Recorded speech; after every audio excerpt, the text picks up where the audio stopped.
എറിയാട് പഞ്ചായത്ത് പ്രദേശത്ത് വിഷരാസമാലിന്യം ഉപയോഗിച്ച് ഭൂമി നികത്തിയതിൽ കളക്ടറുടെ ഉത്തരവുണ്ടായിട്ടും മണ്ണ് നീക്കം ചെയ്യാത്ത എറിയാട് പഞ്ചായത്തിന് നടപടിക്കെതിരെ യൂത്ത് കോൺഗ്രസ് എറിയാട് മണ്ഡലം കമ്മിറ്റിയുടെ നേതൃത്വത്തിൽ പഞ്ചായത്തിലേക്ക് പ്രതിഷേധ മാർച്ച് നടത്തി.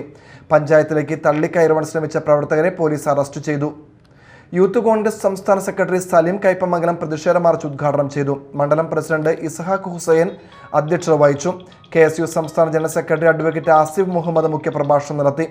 Panchayat UDF parliamentary party leader PK Muhammad, മുൻ യൂത്ത് കോൺഗ്രസ് നിയോജക മണ്ഡലം പ്രസിഡന്റ് PM മനാഫ്, ഗ്രാമപഞ്ചായത്ത് അംഗങ്ങളായ EK സജീവൻ, സുഹറാബി മുഹമ്മദ്, യൂത്ത് കോൺഗ്രസ് നേതാക്കളായ ഹാരിസ് അഷറഫ്, മുഹമ്മദ് ഷോഹിബ്, PA മുഹമ്മദ് ഷിംനാസ്, ഷമീന സുഹൈൽ, സിനാൻ EA, സുമയ്യ, നിസാർ തുടങ്ങിയവർ സംസാരിച്ചു.